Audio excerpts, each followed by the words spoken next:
Hey guys, स्वागत है आपका हमारे चैनल में। तो यार आज हम देखेंगे जेएनयू एमसीए के बारे में। तो इसकी जेएनयू एमसीए क्या है और इसकी जो क्या क्या एलिजिबिलिटी होती है और कि इसके कितने फीस हैं, टोटल जेएनयू में एमसीए करने की कितने फीस हैं, इसकी प्लेसमेंट रिपोर्ट क्या है और जो है कि इस साल जो जेएनयू का एंट्रेंस एग्जाम होगा वो सीयूसीटी के बेसिस पे होगा या फिर जो पिछले साल जेएनयू डबल ई जो अपना खुद का एग्जाम एंट्रेंस एग्जाम कंडक्ट करवाती थी, क्या वो इस साल भी वही एग्जाम कंडक्ट करवाएगी और वो अपने अपने एंट्रेंस एग्जाम के बेसिस पे ही वो जो है एडमिशन लेंगी। तो एक नज़र सीयूसीटी पे भी डालेंगे कि उससे रिलेटेड क्या इन्फॉर्मेशन अभी तक आई है हम लोगों के पास। तो यार आज की वीडियो बहुत ही ज़्यादा इंटरेस्टिंग होने वाली है, क्योंकि जेएनयू से रिलेटेड हर एक वो छोटी से छोटी और बड़ी से बड़ी इन्फॉर्मेशन जो भी है आज आपके सामने रखने की कोशिश करूंगा।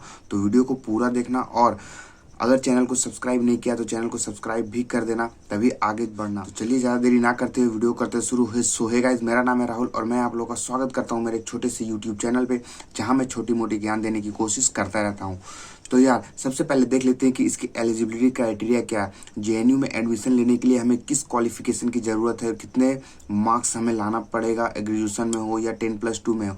तो यार इसमें आपको 10+2 और ग्रेजुएशन का जो डिग्री होता है वो मान जरूरी है, और अगर 55% तो यार इसमें आपको बैचलर डिग्री कंपलसरी है, यानी कि आप बीएससी से हो या ग्रेजुएशन से हो या किसी भी स्ट्रीम से किए हुए हो ग्रेजुएशन, तो आपको मिनिमम 50% क्राइटेरिया है, इसको पास करना है, उसके बाद ही आप इसमें एडमिशन ले सकते हो। तो जो सबसे कम है, मतलब कि बहुत सारे निमसेंट हो गया या और अदर एंट्रेंस एग्जाम हो गए, उसमें 60% से एवब मांगते हैं। एलिजिबिलिटी क्राइटेरिया जो है 60% से एवब मांगते हैं मार्क्स ग्रेजुएशन में। तो यार जिन बच्चों का नहीं आता है तो उनके लिए ये यूनिवर्सिटी बेस्ट यूनिवर्सिटी है।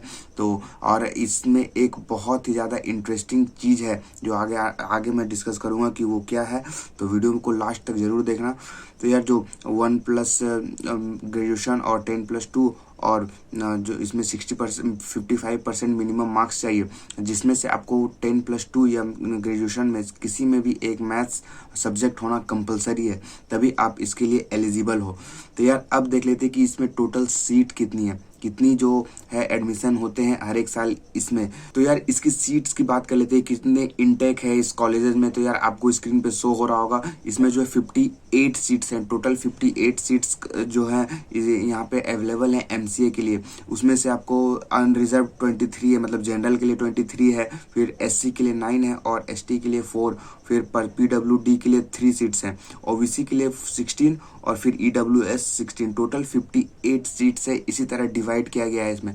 तो आप देख सकते हो इसमें सीट्स से रिलेटेड है। ये जो इन्फॉर्मेशन मैंने उठाया है ये जेएनयू के ऑफिशियल वेबसाइट से उठाया, तो ये फेक तो होगा ही नहीं, आप ऐसा मान ही नहीं सकते हो कि ये फेक है।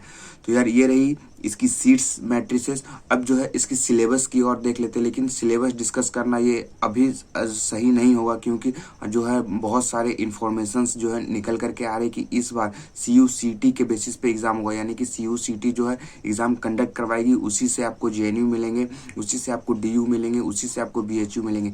ये ऑफिशियल न्यूज़ नहीं है अभी तक, लेकिन ऐसा मोस्ट प्रोबेबिलिटी चांस है कि इस बार सीयूसीटी के थ्रू ही एडमिशन होगा।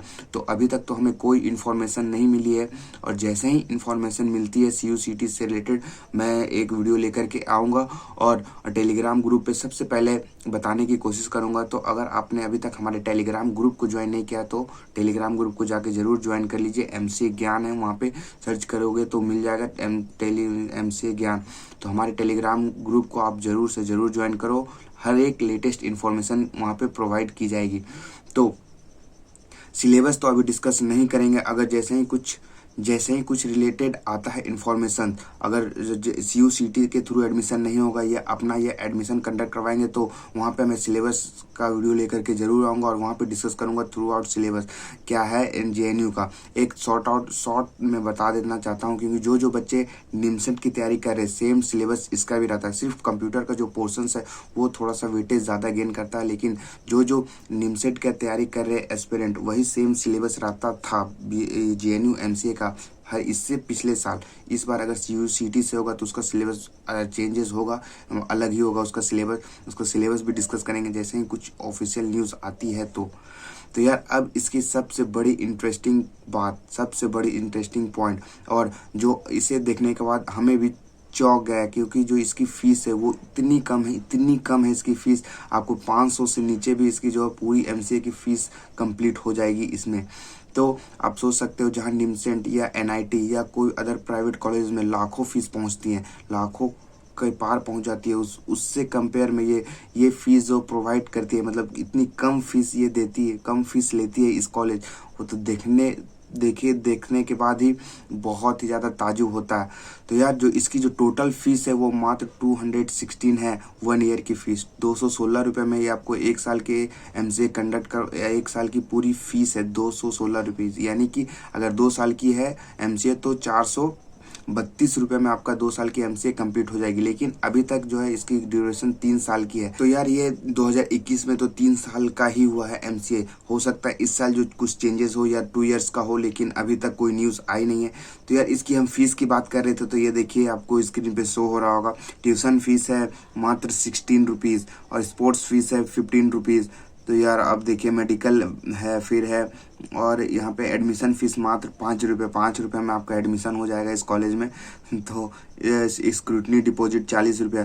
इस हिसाब से टोटल फीस जो है एमसीए की 216 रुपये पर ईयर है। यानी कि आप इससे इंटू कर लो, और जो मेडिकल फैसिलिटी है और कुछ अलग अलग जो है अलाउंस लगते हैं वो थोड़ा सा जुड़ जाता है। यानी कि टोटल फीस अगर एवरेज माने तो 1 साल में 500 से भी कम लगती है इसकी टोटल फीस 1 ईयर में। तो आप अगर इसकी जो इंट्रेंस एग्जामिनेशन होते थे पिछले साल, तो इंट्रेंस एग्जामिनेशन का जो फॉर्म है उसी का नाम है 532 या 534, इस हिसाब से कुछ रहता था हर एक साल जो इसका इंट्रेंस एग्जामिनेशन का फॉर्म निकलता था। तो उससे आधी में ये 1 साल की एमसीए कंप्लीट करवा रही है। तो यार ये रही इसकी ओवरऑल फीस। अब हम बात कर लेते हैं इसकी कुछ प्लेसमेंट्स रिपोर्ट की, प्लेसमेंट कैसा रहता है इस कॉलेज का। तो यार प्लेसमेंट तो जो एवरेज प्लेसमेंट जाती है इसकी 7 से 8 लाख रुपीज़ जाती है हर एक साल, और जो लोएस्ट रहती है ये 4 से 5 लाख। यानी कि आप 216 रुपये में 7 से 8 लाख बहुत ही ज़्यादा मायने रखती है, बहुत ही बड़ी बात है। इतनी कम फीस में इतनी ज़्यादा प्रोवाइड करती है ये जो है प्लेसमेंट। इसकी जो अभी तक की हाईएस्ट प्लेसमेंट गई है वो 13 लाख गई है। तो 13 लाख बहुत ही ज़्यादा होते हैं इतनी कम फीस में। तो यार यहाँ पे जो बच्चे होते हैं वो बहुत कम प्लेस्ड होते हैं, क्योंकि यहाँ पे जेएनयू में ज़्यादातर जो बच्चे पढ़ते हैं वो गवर्नमेंट जॉब की तैयारी करते हैं या फिर पीएचडी करते हैं। तो इससे जो आपका जो फोकस बच्चे रहते हैं, जो सीरियस बच्चे रहते हैं, उन्हीं का सिर्फ यहाँ पे प्लेसमेंट हो पाता है।